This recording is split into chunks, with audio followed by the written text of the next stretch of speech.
dikasihi Tuhan, saya Pendeta Radius Aditya Jonar MTH, Ketua Majelis Jemaat GPIB Pelangi Kasih Lawang. Mari kita akan masuk dalam renungan firman Tuhan dalam morning call di pagi hari ini. Sebelum kita membaca dan merenungkannya, mari kita satu dalam doa. Ya Tuhan, dalam keyakinan bahwa firman-Mu adalah makanan rohani yang membangun hidup iman, maka kami kembali akan membaca dan merenungkannya. Urapilah kami dalam kuasa Roh Kudus, agar melalui firman Tuhan ini kami dikuatkan untuk melihat segala rancangan dan kehendak Tuhan yang baik atas hidup kami. Di dalam nama Tuhan Yesus, firman Allah yang hidup, kami telah berdoa. Amin. Sahabat GPIB yang terkasih, firman Tuhan yang akan kita baca dan renungkan diambil dari kitab Mazmur pasal 119 ayat 19 sampai 24 yang menyatakan demikian. Aku ini orang asing di dunia. Janganlah sembunyikan perintah-perintah-Mu terhadap aku. Hancur jiwaku karena rindu kepada hukum-hukum-Mu setiap waktu. Engkau menghardik orang-orang yang kurang ajar. Terkutuklah orang yang menyimpang dari perintah-perintah-Mu. Gulingkanlah dari atasku cela dan penghinaan, sebab aku memegang peringatan-peringatan-Mu. Sekalipun pemuka-pemuka duduk bersepakat melawan aku, hamba-Mu ini merenungkan ketetapan-ketetapan-Mu. Ya, peringatan-peringatan-Mu menjadi kegemaranku, menjadi penasehat-penasehatku. Demikianlah firman Tuhan. Diberkatilah mereka yang mau merenungkan firman Tuhan ini dan melakukannya dalam hidup sehari-hari. Sahabat GPIB yang dikasihi Tuhan, hal yang menarik ketika membaca firman Tuhan dari Mazmur pasal 119 ayat 19 sampai 24 ini adalah saat pemazmur menggambarkan kehidupannya seperti orang asing di dalam dunia ini. Banyak hal yang tidak dia ketahui dalam hidup yang penuh dengan misteri dan ketidakpastian ini. Oleh karena itulah, pemazmur memilih untuk menjadikan firman Tuhan sebagai dasar dalam hidupnya. Bagian-bagian dalam firman Tuhan itu berisi tentang perintah, bahkan juga kemudian berisi tentang peringatan, nasihat, bahkan juga perbuatan-perbuatan ajaib yang dilakukan Tuhan. Semuanya itu menjadi sesuatu yang menarik bagi pemazmur, sehingga kemudian ia ingin meneguhkan kehidupannya agar supaya senantiasa ada dalam kebenaran firman Tuhan. Pertanyaannya adalah, apakah ketika pemazmur meletakkan hidupnya dalam firman Tuhan, maka hidupnya akan aman-aman saja dan tidak menghadapi masalah apapun? Tentu saja tidak. Pemazmur mengakui bahwa hidupnya tetap ada dalam pergumulan, kesulitan, tantangan, bahkan juga tangis dan duka cita. Tetapi pemazmur memilih untuk tetap konsisten di dalam kebenaran firman Tuhan. Karena bagi pemazmur, firman Tuhan itu bukan hanya sekedar perintah, bukan hanya sekedar peringatan, bukan hanya sekedar hukum, tetapi lebih daripada itu. Jika kita perhatikan apa yang disampaikan dalam ayat 19, ada kalimat yang mengatakan, jangan sembunyikan perintah-perintah-Mu terhadap aku. Lalu kemudian dalam ayat 20 ada kalimat, hancur hatiku karena rindu kepada hukum-hukum-Mu setiap waktu. Lalu dalam ayat 23 dikatakan, sekalipun pemuka-pemuka duduk bersepakat melawan aku, hamba-Mu ini merenungkan ketetapan-ketetapan-Mu. Artinya apa? Artinya bahwa pemazmur melihat bahwa firman Tuhan itu bukan sebagai pelengkap dalam hidupnya, tetapi ia ingin melihat bahwa firman Tuhan itu sebagai bagian utama. Sehingga kemudian firman Tuhan itu menjadi sesuatu yang terus-menerus ia cari dan ia rindukan dalam hidupnya. Padahal banyak hal yang secara duniawi mungkin jauh lebih menarik daripada membaca firman Tuhan. Tetapi pemazmur ingin melihat bahwa ada manfaat ketika dia membaca dan mempelajari firman Tuhan dengan baik. Dan oleh karena itu, pemazmur mengatakan bahwa ia tidak pernah takut terhadap hal apapun. Walaupun mungkin ada orang yang mengejek dia. Walaupun mungkin ada orang yang merancangkan kejahatan terhadap dia.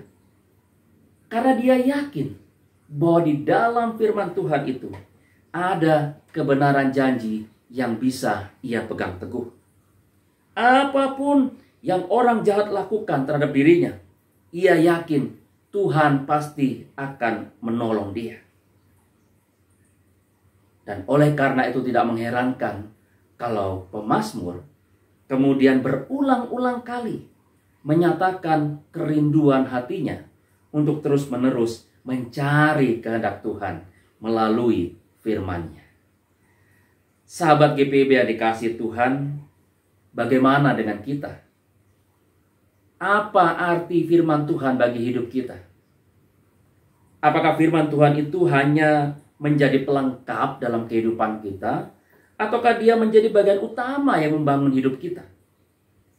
Apakah kita pada saat ini memiliki kerinduan untuk selalu membaca firman Tuhan? Atau jangan-jangan kita sekarang sedang mengalami kemalasan untuk membacanya? Mari kita belajar dari kehidupan pemazmur yang senantiasa bersandar pada firman Tuhan. Ketika kita hendak memulai segala aktivitas di sepanjang hari ini, mari kita melandasinya dalam kebenaran firman Tuhan. Firman Tuhan yang akan menguatkan langkah kita semua dalam situasi apapun. Pada akhirnya, saya ingin mengutip apa yang disampaikan firman Tuhan dalam Yosua pasal 1 ayat 8 yang menyatakan, "Janganlah engkau lupa memperkatakan kitab Taurat ini, tetapi renungkanlah itu siang dan malam, supaya engkau bertindak hati-hati sesuai dengan segala yang tertulis di dalamnya. Sebab dengan demikian perjalananmu akan berhasil dan engkau akan beruntung." Mari kita menempatkan firman Tuhan sebagai bagian utama dalam hidup kita yang akan menuntun pada keberhasilan. Tuhan Yesus memberkati sahabat GPIB semua. Amin. Sahabat GPIB yang dikasihi Tuhan, demikianlah renungan yang saya sampaikan, dan mari kita berdoa. Bapa yang kami kasihi di dalam Tuhan Yesus Kristus, kami mengucap syukur atas kasih-Mu yang senantiasa memelihara dan menjaga kami. Namun kami juga menyadari ya Tuhan, ada kalanya kami tidak hidup seturut dengan kehendak-Mu. Oleh karena itu dengan kesadaran ini kami memohon, kiranya Tuhan Yesus berkenan mengampuni dosa-dosa yang kami telah lakukan. Tuhan Yesus, kami juga menyerahkan pada saat ini untuk proses pewartaan Injil yang dilakukan melalui wadah GPIB dalam lingkup kota dan desa, bahkan hingga ke pos-pos Pelkes yang ada di pedalaman dan perbatasan.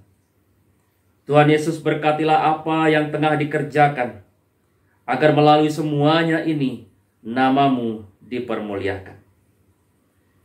Bersama dengan para sahabat GPIB terkasih, kami membawa juga dalam kesempatan ini segala beban dan masalah yang kami alami. Kami berdoa untuk mereka yang saat ini sedang sakit. Kiranya Tuhan Yesus memberikan kesembuhan dan pemulihan dalam kuasa-Nya yang ajaib. Kami berdoa juga untuk beragam persoalan hidup, baik yang menyangkut hidup keluarga, pekerjaan, kebutuhan ekonomi, dan lain-lain. Kami yakin dan percaya Tuhan, bahwa Engkau akan menolong kami untuk dapat keluar dari masalah apapun yang dihadapi.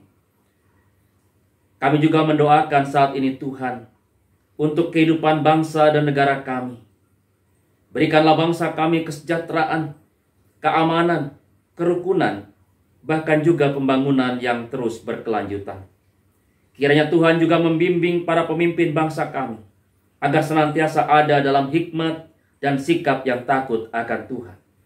Terima kasih Tuhan Yesus. Kami serahkan hidup kami dalam setiap doa permohonan ini, di dalam iman hanya dalam nama Tuhan kami Yesus Kristus, sumber kekuatan dan perlindungan hidup kami, dari dahulu, saat ini, sampai selama-lamanya. Amin. Demikianlah sahabat GPIB terkasih, terima kasih untuk kebersamaan kita. Kiranya firman Tuhan ini akan dapat menjadi berkat bagi kehidupan kita semua. Tetaplah dukung program channel GPIB agar supaya bisa menjadi berkat bagi kehidupan banyak orang. Tetap jaga kesehatan dan tetap semangat. Selamat beraktivitas. Tuhan Yesus memberkati kita semua.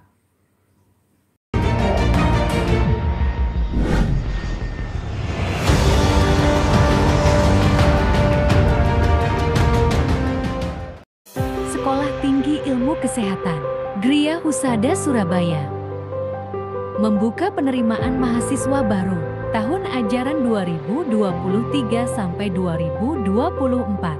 Sekolah Tinggi Ilmu Kesehatan Gria Husada terakreditasi BAN PTB dengan menawarkan 2 program studi, yaitu pertama, D3 Kebidanan, kedua, Administrasi Rumah Sakit. Ada juga fasilitas yang memadai seperti asrama putri, perpustakaan, gazebo dan hotspot area, dan masih banyak lagi.